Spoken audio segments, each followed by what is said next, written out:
Bueno, María Ángeles, retomamos nuestra programación habitual después de decretarse el estado de alarma allá por el mes de marzo, a mediados del mes de marzo, y queremos hacerlo contigo porque tú eres psicóloga clínica de aquí del Hospital Nacional de Parapléjicos, que es donde estamos. También eres coordinadora de toda la unidad de salud mental. Y bueno, precisamente queremos poner el acento en nuestro primer programa de esta nueva normalidad adquirida en las consecuencias psicológicas de toda esta pandemia de coronavirus. Cuéntanos. Bueno, como bien has hecho un poco en tu introducción, realmente yo puedo hablar más desde el plano donde trabajo y donde me muevo. No quiero tampoco que esto se entienda como que yo entiendo que hay expertos en el campo mío, en otras áreas, y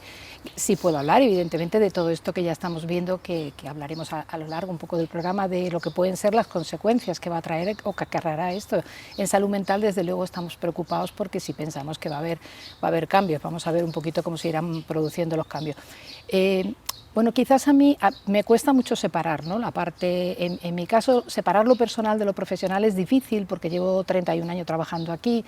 Esto, bueno, es una escuela realmente de vida, es una escuela verdaderamente de eso que tanto venimos diciendo, esa palabra que parece que se ha puesto de moda, que es la resiliencia, y que es tan necesaria en estos tiempos de confinamiento.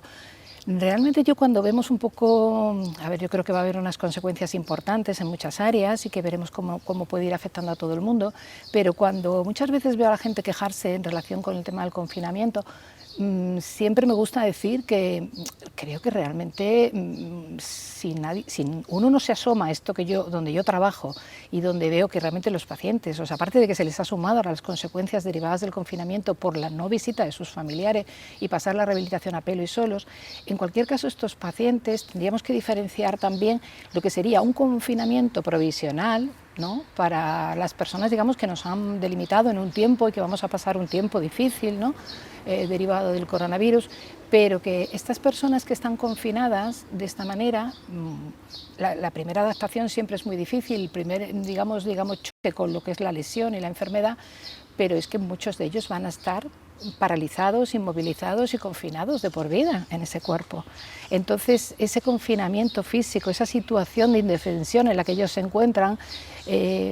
ayer sin ir más lejos me lo decía una paciente que se le quejaba a una persona externa, que estoy aquí, fíjate, en la casa, en el jardín, sin poder salir, y ella decía, yo te cambio el lugar, yo estoy en una silla de ruedas en 30 metros de un apartamento y en una silla de ruedas. Es decir, que yo creo que eso sí que tenemos que pensar, que hay una diferencia abismal, ¿no?, entre lo que es el confinamiento de la población en general con lo que es un poco la situación en la que yo me encuentro. En cualquier caso, de todas maneras, en relación a lo que decías, pues sí que, yo como experta en todas las áreas no, porque lógicamente me he especializado mucho en este tipo de pacientes, pero sí que vemos que hay unas consecuencias porque estamos observando además como hay tantas diferencias personales, y yo creo que para eso, en cuanto al modo, digamos, de afrontar la situación, tenemos que ver un poquito de dónde partimos. Yo creo que lo importante es ver de dónde partía cada uno antes de que empezara el decreto de alarma. De dónde partía cada uno a nivel personal, a nivel familiar, a nivel económico, es decir, que es que las diferencias de cómo ha afrontado uno va a tener que ver mucho de dónde partía y va a salir de ello también en función de todo lo que hubiera previamente. Me explico. No es lo mismo una persona que estuviera en una estabilidad personal, familiar, emocional, económica, laboral, que una persona que tuviera todo cogido con pinzas, o una persona que tuviera antecedentes previos en el campo de la psicopatología. Encontrarnos, por ejemplo, gente ya con fobias previas, con ansiedad, con estrés crónico, pues estas situaciones evidentemente no le van a favorecer nada, porque el miedo, que es una de las cosas mayores que ha aparecido, hay dos cosas fundamentales aquí, que serían el miedo y la incertidumbre, porque yo creo que quizás a todos lo que nos toca más de cerca es esa incertidumbre, ese qué va a pasar, es cómo se va a controlar, cómo vamos a vivir, esa realidad, esa nueva que decimos, ¿no?, esa nueva normalidad de la que se está hablando ahora. ¿Qué es eso y a qué llamamos? Es algo que como desconocemos y no podemos controlar. Yo creo que aquello que no podemos controlar y aquello además que nos crea esa incertidumbre es lo más difícil de manejar. Y en el miedo he estado diciendo estos días que, fíjate qué curioso, que ese miedo que tenían siempre los pacientes o las familias a las secuelas o las consecuencias derivadas de la lesión medular en nuestro caso, pues ha podido por encima de todo el miedo, digamos, al contagio, porque claro, además está, sobre todo los pacientes, están ellos casi mejor por esa atención que ellos reciben aquí, que el familiar que está solo en un sitio extraño, ajeno a su casa, a su lugar. Además ellos tienen miedo de que estén, se contagien, es decir, que el miedo, digamos, al contagio es mucho mayor que el miedo, digamos, a las secuelas derivadas. Y también lo digo porque es algo fácil de entender. De alguna manera, la lesión medular no mata y el virus sí puede matar, ¿no? Hablabas de esa diferencia entre los pacientes que han vivido todo este proceso y que están viviendo todo este proceso dentro de un hospital, de puertas para adentro, de todos los que estamos fuera en nuestras casas, bueno, que obviamente es un poco más llevadero. Después de ese periodo de adaptación, las primeras semanas siempre son más difíciles, parece que todos volvemos un poco a la nueva normalidad. ¿Cómo están viviendo ese proceso tú que estás con ellos? De ese miedo, de ese miedo al contagio, de esa incertidumbre, ahora se van adaptando? Sí, a ver, yo lo que veo en ellos es que ellos consideran que si... A ver, en ellos y en parte de la población que yo veo en respuestas de gente que pensaron que el lunes pues pasamos a otra fase y que se podría abrir algún comercio, gente que conozco y tal, pues hay gente que sí que es razonable y que piensa todo sea por la salud. Es decir, como la salud ha cobrado un valor tan grande, que yo creo que, bueno, creo que siempre lo ha tenido, pero yo creo que nunca nos hemos dado cuenta lo importante, ¿no?, que es la salud o que es la propia vida, ¿no? Y entonces ellos sí son bastante razonables también en ese sentido de, bueno, pues esto tiene que ser, si es para nuestro bien, pues es mejor. Es decir, al final entienden, algunos están, digamos, han ido adaptando. Lo que en un principio, eso de que las familias no podían venir, querían poner una queja, se unieron todos los grupos familiares porque el día justo que se les interrumpe el poder empezar a venir era el día que les iban a dar por paciente a uno de ellos determinado, digamos, una tarjeta, una identificación de cuidador, y eso se suspendió. Entonces, claro, ellos ya es como el caramelo que le has puesto en la boca y se lo quitas. Entonces, realmente fue muy duro en ese momento. Yo creo que ahora el que ellos estén viendo que ellos están bien, están atendidos,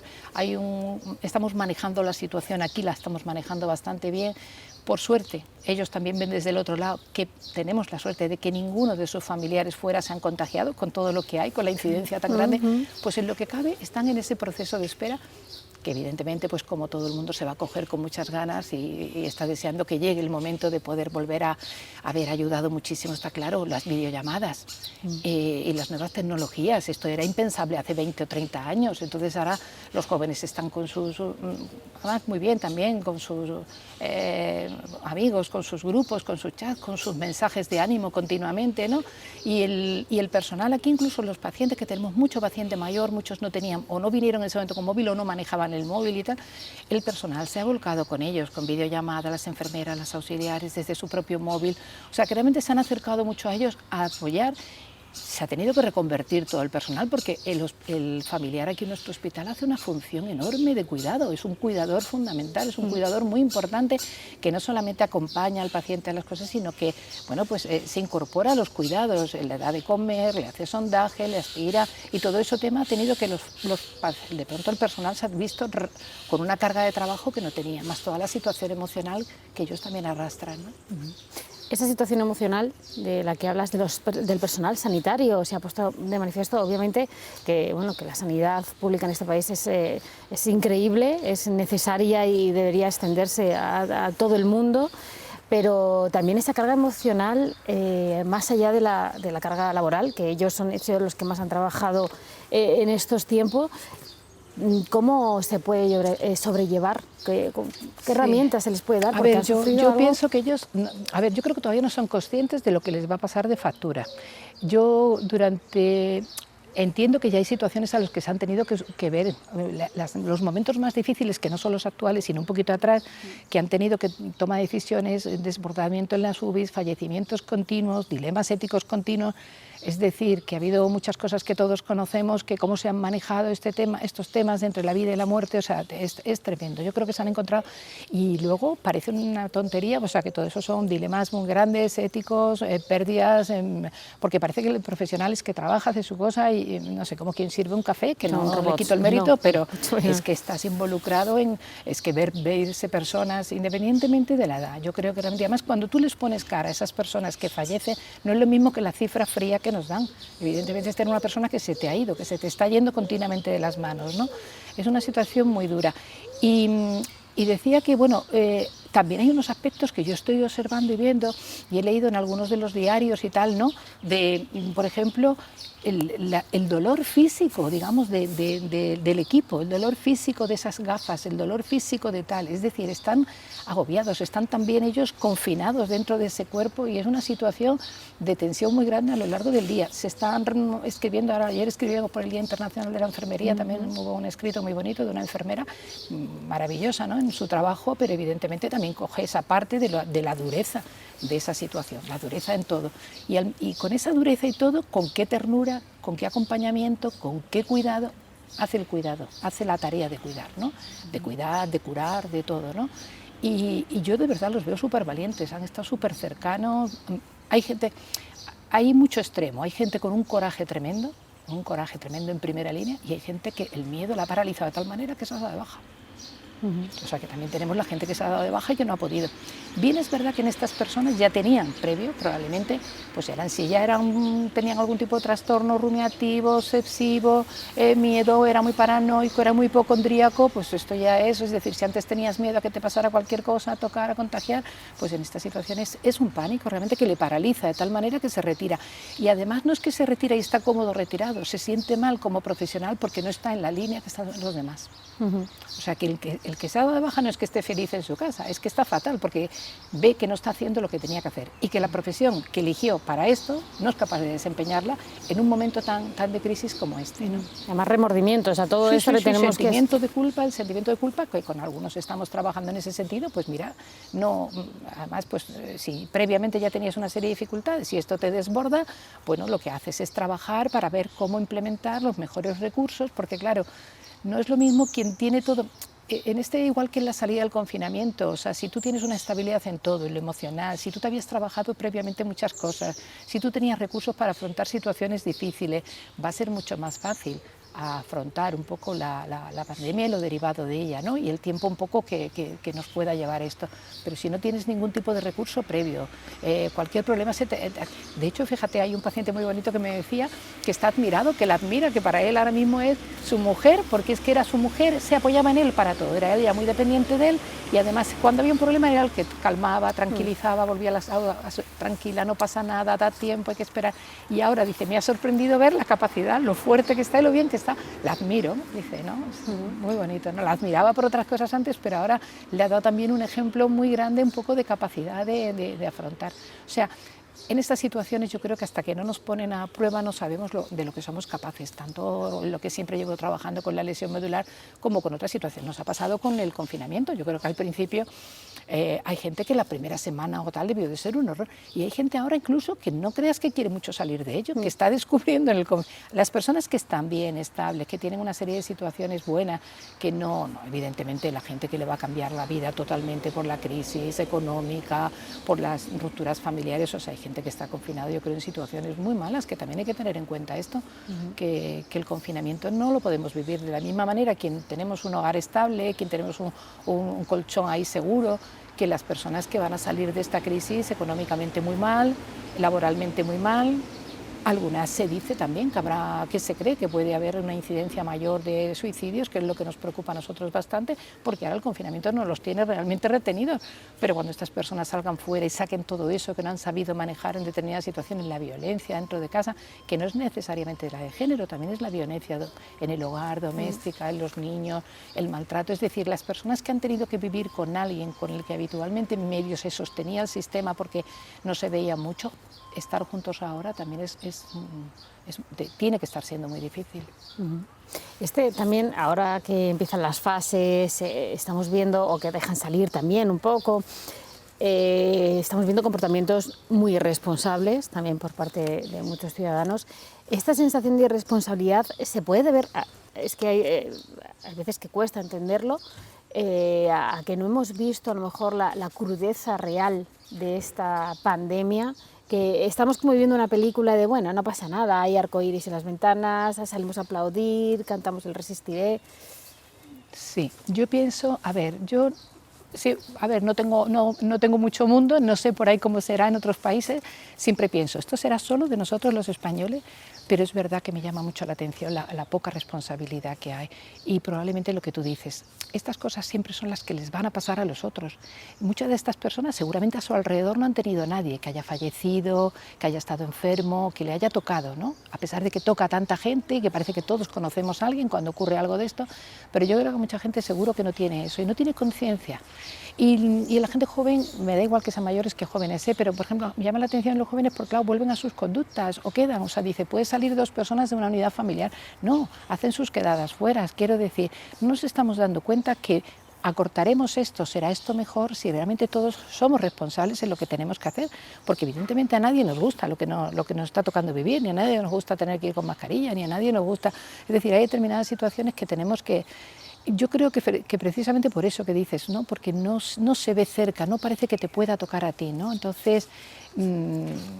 por otro lado hay gente que las ves, porque ves gente que dice, si yo tengo que llevar esto, lo voy a hacer, y incluso gente que realmente no tenía en lugares donde se iba a encontrar con nadie, ha sido capaz, porque yo conozco gente que está a lo mejor en aldeas, en sitios donde podía realmente hacer lo que y ha seguido las pautas, incluso sin encontrarse un alma, porque hay sitios realmente de aislamiento donde realmente no te vas a encontrar un arma, pero aquí, que también yo no creo que ha sido, no lo sé, si estas medidas de que todos a una misma hora, todo grupo tal, yo creo que realmente a los que hay que proteger tremendamente son a los mayores.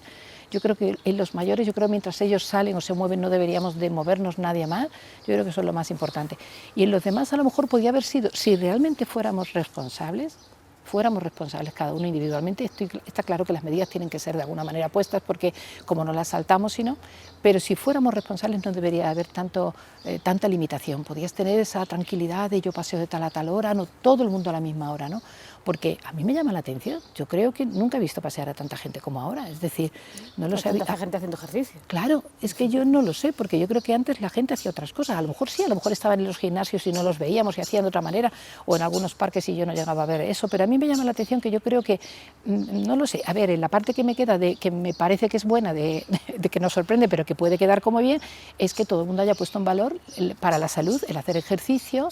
el tomar el aire libre, o sea, el salir al aire, el respirar, el ver la naturaleza, porque los mayores, evidentemente, incluso que no salían, pues a nivel cognitivo es muy importante también que ellos paseen, que ellos tomar el sol, que también estamos viendo que estamos, a pesar de ser un país con tanto sol, pues que las cifras están como muy bajas,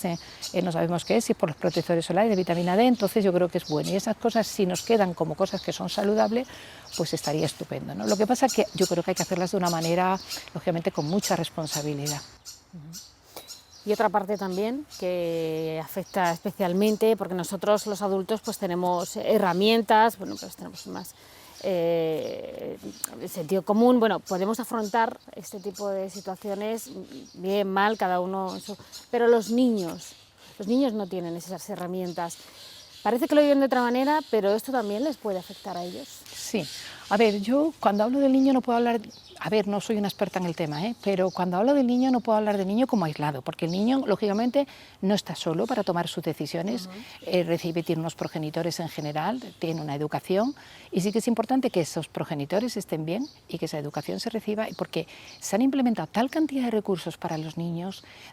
no solamente me refiero a lo de la tarea escolar, el que estén ellos, lógicamente, sigan sus tareas y sus estudios, sino que se han implementado muchos recursos, muchos juegos, muchas actividades que se pueden hacer y tal.